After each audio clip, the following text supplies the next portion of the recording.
Hello viewers, natumai mko salama. Kuna mambo kadhaa ningependa tuzungumze, na tunapozungumza hayo mambo nataka tuingie katika kimaandiko kuhusu mambo ambayo yanatendeka katika nyakati tunapoziishi, na mambo inayotendeka katika wakati tunaoishi iko na changamoto, inahuzunisha sana, na tumepewa neno la Mungu tuweze kulihubiri na tuweze kulea watoto wetu nalo. Na katika kiimani sisi zote tumeweza kuweka wakfu ama kuwa tunajai kuwa ni Wakristo, ambao Wakristo wanajulikana si kwamba kwa kutoa maneno mengi ya venye umeokoka, bali Wakristo wa ukweli waonekana kwa vitendo. Na mimi ni mtumishi wenu, na kuna mambo kadhaa ningependa tuangalie katika kitabu, kwa sababu kuna mambo ambayo yaliweza kufanyika siku ya jana na ikanihuzunisha sana. Sisi tunadai kuwa ni Wakristo, na Kenya hii tumeongozwa na Wakristo wengi wanajidai kuwa ni Wakristo, kutoka our president hadi kwenda kwa makanisa ambayo yamekuwa ni makanisa ya kibiashara. Na tunajua kwamba venye dunia inazidi kujidai wao ni Wakristo, lakini maovu ambayo yanatendeka, unashindwa kweli katika dunia tunayoishi kweli sisi ni Wakristo. Ningependa tusome katika kitabu cha Isaya, Isaya 5 kuanzia mstari wake wa 6. Na hapa inazungumzia kuhusu, katika mstari wa 5 inazungumzia kuhusu saba la mizabibu. Na saba la mizabibu katika Biblia inasema kwamba saba la mizabibu ambayo Mungu alikuwa nayo ni Wanaisraeli, ambao walisema yeye ataondolewa mawe na ataifanyia kila kitu, bali lisipozaa Mungu akasema ndiyo. Katika verse 6 inasema, I will lay it waste, it shall not be pruned or dug, but there shall come up a bearer and a thorn. I will also command the crowd that they may not lean on it. Kwamba katika shamba hili la mizabibu ambalo litakao kataa kutoa mazao, ambalo limekwisha kupaliliwa, Mungu mwenyewe ndiye alilipalilia, limekataa kutoa mazao ya kipekee, mazao iliyo Mungu alitaka kuwa na matunda yametoa. Lakini Mungu anasema watakao kataa kuonekana katika hayo mazao, naye Mungu atahakikisha kwamba katika hilo shamba mvua haitaweza kunyesha kwao.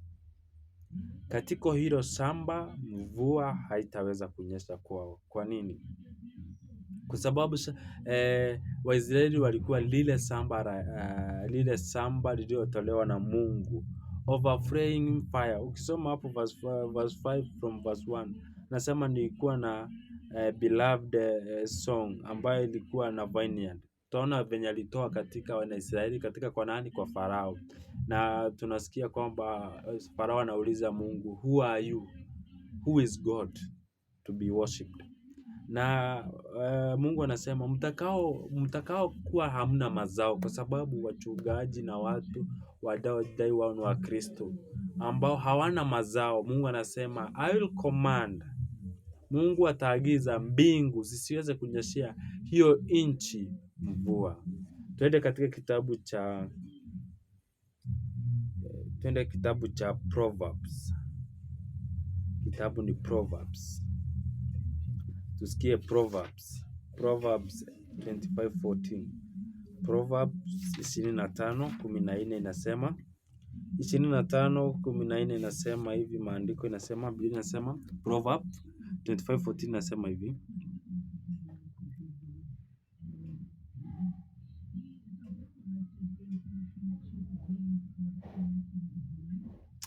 Whoever falsely boasts of giving is like a crowd and weed without life.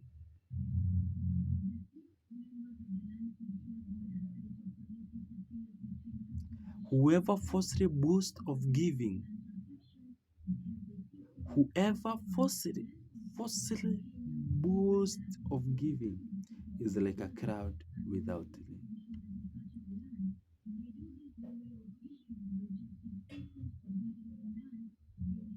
Yaani yeyote anakataa ambaye anakuja mkono wako wa kupeana. Biblia inasema kwamba yeye analiganishwa kama na mawingu ambayo hayana mvua. Hivyo ndivyo tulivyo watu ambao wanajipenda. We do not depend on others. Sisi tunakuwaga na pride sana. Pride. Yaani tunakuwaga na maringo. Unaweza kuta ndugu yako analala njaa na ili hali wewe uko navyo mpaka unazitupa. Unaenda unakuta nyumba ambayo ni ya kifalme imejengwa na ameweka nyumba kubwa sana na ameweza kuweka fence kubwa sana, lakini ndugu yake ambaye ni maskini na hana pahali pa kukula hawezi pata kitu kwake. Inahuzunisha sana. Na haya mambo ndio yanayofanya mvua isiweze kunyesha. Twende katika kitabu cha Kings. First Kings 8:35. First Kings 8:35 inasema. First Kings 8:35 inasema. Biblia inasema First Kings 8:5 inasema.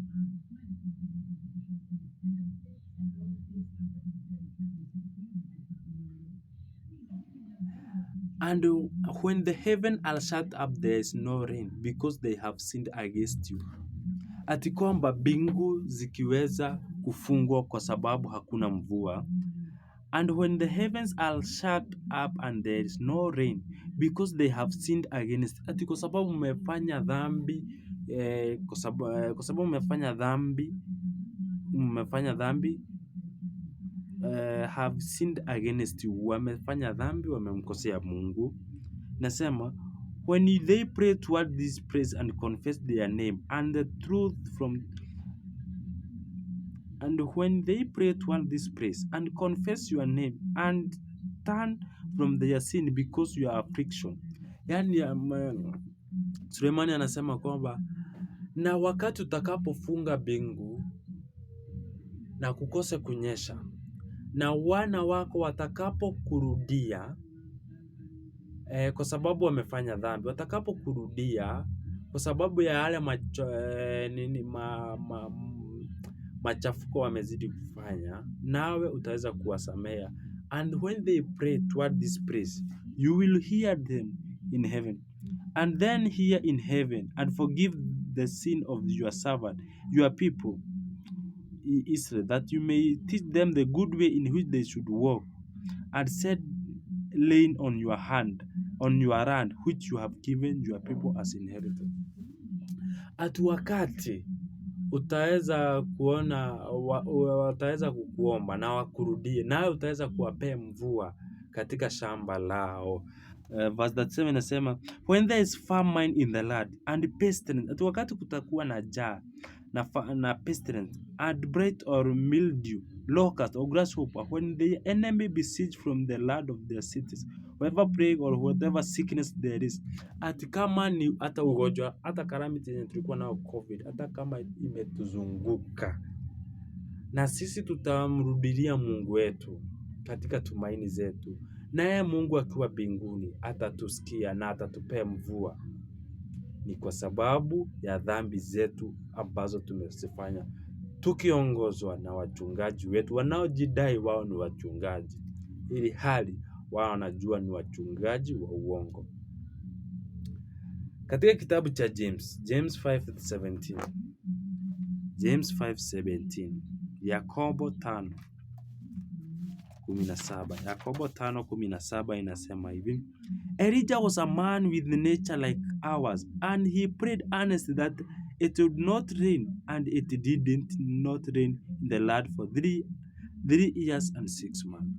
kwamba Elijah alikuwa mtu kama sisi. Aliweza kuamuru kwamba mbinguni na duniani kusinyeshe mvua, kwa sababu watu wamemwasi Mungu na watu wanataka kusikia maneno nyororo inayotoka kwa vinywa wanaowadanganya, kwa sababu watu wanapenda uongo sana.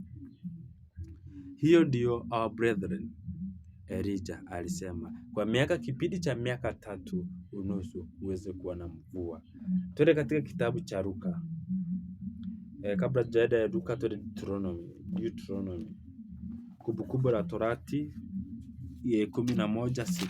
Kumbukumbu la Torati 11:6 inasema 11:6 inasema Kumbukumbu la Torati. And what he did at the Dathan and Abiram, the son of Ariab, the son of Reuben, how the earth opened its mouth and swallowed them up, their household, their tent, and all the substance that were their possession in the midst of Israel. Kwamba si Kumbukumbu la Torati, ni Revelation. Pole sana, ni Revelation 11:6. Revelation 11:6 inasema these have power to shut the heaven so that rain fall in the days of their prophecy, and they have power over the water to turn them to blood and strike the earth with the plague as often as they desire. Ati kwamba watakaosimama na ukweli na watakaomwamini Mungu na watakaosimamia ukweli, wakijua huu ni ukweli, nao wako na uwezo wa kufunga mbingu na nchi kusiweze kunyesha mvua. Wataweza kufunga mbingu na nchi isiweze kufanya nini? Kunyesha mvua. Luka 4:25. Luka 4:25 inasema hivi. Luka 4:25. Luka 4:25. Luka 4:25 inasema. Luka 4:25. Jesus said, Lucas 4:25 inasema, but I tell you truly, many widows were in Israel in the days of Elijah, when the heaven was shut up 3 and 6 months, and there was a great famine throughout all the land. But to none of them was Elijah sent, except to Zarephath in the region of Sidon, to a woman who was a widow. And many lepers were in Israel in the times of Elisha, prophet, none of them were cleansed except Naaman in Syria. Kwamba kulikuwa na widows wengi katika Israeli, na si wote walioweza kuendewa kwao. Mungu anasemaje? Ati alienda kwa only one widows ambao alikuwa muamini kwake ili asikufe. Watu wa Mungu hawezi patwa na njaa, hawezi patwa na magonjwa, kwa sababu Mungu anawatayarisha, anawahifadhi walio wa kweli. Sababu watu wengi wanaamini manabii na waumini wa uongo. Manabii wanakosa kuchukua watoto wao kuwafundisha mambo yaliyo ya kweli. Watoto wanageuka, wanakuwa watu wengine. Amosi 4:6-12. Amosi 4.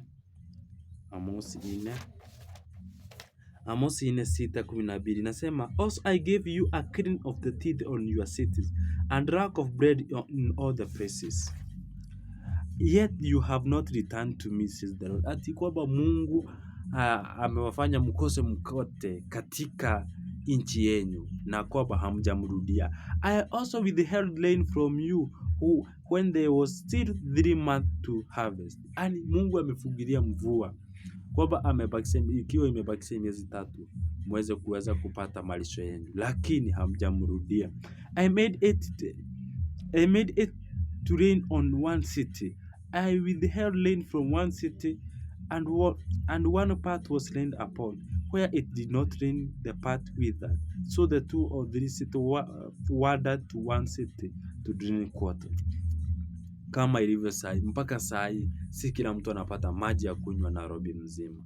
Watu wanakuwa na shida ya maji tu ya kunywa, because you have not returned to our God, our creator. Verse 8. So too 2 or 3 cities wandered to another city to drink water, but they were not satisfied. Yet you have not returned to me, says the Lord. Mungu anasema kwamba hamjaweza kumrudia. I breasted you with the bright and mildew when they gathered and increased. Your vineyard, your fig tree, your olive tree, your locusts devoured them, yet you have not returned to me, said the Lord. Kwamba mtakapo hata mnapoona locusts zikija, hamjaweza kumrudia Mungu. I set among you the plague and the manna like Egypt. You young men, I killed with the sword along your captive horses. I made the stretch of your camp upon to your nostril. You have not returned to me. I overthrew some of you as God overthrew Sodom and Gomorrah, and you are like fire burned and plucked up in the burn, yet you have not returned to me. Therefore, say, I will do you, O Israel, because I will do this to you. Prepare to meet your God, O Israel. Hamakataa kumrudia Mungu. Kweli, mmekataa kabisa kumrudia Mungu. Naye Mungu amesema, taamuru mbingu na nchi zinyeshe mvua. Mtakapomrudia na kumrudia kwa hifadhi kwa watu wake, hawataona changamoto. Amewahifadhia. Hiyo ndio tumaini la Mungu. Amehifadhia sisi wote. Deuteronomy, Kumbukumbu la Torati 6:7. Deuteronomy 6:7. Kumbukumbu la Torati 6:7 inasema hivi. 6:7 inasema, you shall teach them diligently your children, and shall be taught to them. You sit on your house, and when you walk by thy way, when you lie down and when you rise up. Ati kwamba tuweze kufunza watoto wetu njia za Mungu, tunapoenda, tunapolala, tunapoamka, kila wakati. Ni kwa sababu gani? Tumenegereti watoto wetu na tumenegereti mambo ya Mungu. Kama wazazi tumenegereti mambo hayo yote, tumeyakataa. Na watoto wetu wamefanya nini? Wamekuwa Sodom na Gomorrah. Lesbianism, Lgbt imejaa katika nchi na watu hawaoni. Mapasta wamekuwa walagai, wamekuwa wakora, wamekuwa watu ambaye wanaambia watu maneno nyororo, mambo ambayo yanawapendeza. Watu wamekataa kumrudia Mungu, wamemkataa. Na Mungu anasema aje? The mbingu na nchi haitaweza kupata mvua kwa sababu ya mambo haya. Lgbt na huzunika sana ati kwamba the Supreme Court of Appeal inaweza rule kwamba Lgbt when legalized to be a community. Tunaenda wapi? Mvua haitazidi, na mimi natangaza itazidi kukosa kunyesha, kwa sababu tumekataa kumrudia Mungu. Tumefikia mpaka we give a Lgbt community, na unajua watakapokuwa wakiwa community, they will enhance the law kwamba hata wao waweze kuwa part of the family of the Kenya. Na wakiwa the part of the family Kenya, in our constitution tutabadilisha, na wao watakuwa na haki ya kuwa na kuoana. Although itafikia hapo, but each and every step, this is a bell ringing. Amkeni fellow Christian, waumini wanaomjali Mungu, wanaomtumikia, wanaompenda. Acheni mambo ya Lgbt. Mungu hakufunza hivyo. Mungu alifunza mwanaume na mwanamke.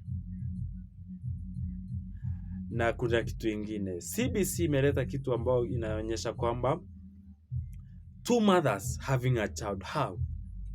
Mwanamke na mwanamke akipata mtoto, that is a family. That is not a family. That siwezi ruhusu CBC iendelea kukadamisa what we believe kwamba mwanamke na mume ndio wanatengeneza familia, lakini not the way loud, ambao mambo ya kigeni yamekwisha kushika watoto wetu. Je, tutaruhusu haya yanapofanyika machoni mwetu? Na do you still accept the rain to fall, itoke mbinguni? Kwa sababu tunaambiwa kwamba miti ndio inazuia, ndio inafanya. No, this is not about the rain. Does not miti haifanye mvua inyeshe. Mvua inatokana na Mungu. Hizo ni nguvu za Mwenyezi Mungu. Fellow brothers, let's come together against Lgbt. Not in our country, not here. Lgbt, mtu ambaye umezaliwa, wewe msichana, wewe kijana, umezaliwa na baba na mama, na wewe unataka kuleta mapenzi ya jinsia moja, tafadhali, kuna Mungu, mrudieni Mungu. Hiyo ni makosa. Mungu alikutengeneza wewe kijana ulale na mwanamke, na si kijana aweze kutumia hiyo chombo chako pahali ya kutoa waste ifanye kazi nyingine. Edeni kwa wanyama, na wanyama watawafunza mambo hayo. My friend, I warn you, something terrible is happening. Pests more and more they are going to come. Kwamba watu kuwa na njaa itazidi kuongezeka. Inhumanity watazidi kuongezeka. The community itazidi kuwa na tofauti. You will be torturing your parents. So, our friend, Lgbt imeingia Kenya. That is first step kwa kulegalize Lgbt community wajiunge, kwa sababu mzazi utakapokataa huyo mtoto atakuwa na community ambayo ita-embrace. What do you think they will do? They will create their own families. What they do? The next time will be customized. What did Sodom na Gomorrah kufanya? What did Sodom and Gomorrah kufanya? What did they do? Sodom and Gomorrah. What did they do? They practice Lgbt. Na Mungu akasema hamwezi tena kukaa katika uhai. Mpaka malaika wa Mungu anapoterebelea Lutu, mnataka kuwashika na kulala nao. Hamtaki wanawake wa Lutu waliokuwa na virgin, waliokuwa bikira, hamuwataki, mnataka hao wanaume. That is why this our country imetufikisha. And our foreigners wametuletea haya mambo na tunazidi kuwakubali. Brothers and sisters, fellow brethren, Mungu anawaonya, murudie Mungu kwa ukweli na kwa haki. Na Mungu akusaidie unaposikiza hii habari, iweze kukuonya, kwa sababu ni habari ya uchungu, iweze kukuonya na kukurekebisha. Mungu akuzidishie neema, wewe kijana, wewe mzee, wewe unachukua watoto wako unafanyisha hiyo kazi. Mapenzi ya jinsia, hiyo ni mipango ya Shetani. You do not worship God. Hakuna Mungu anaruhusu nyinyi mfanye hivyo. You do not belong to God. You belong to Satan unless you are changed. You still have time to change. Make sure you change. Mungu anakupenda unapofanya hayo maamuzi ya kubadilika. Asante.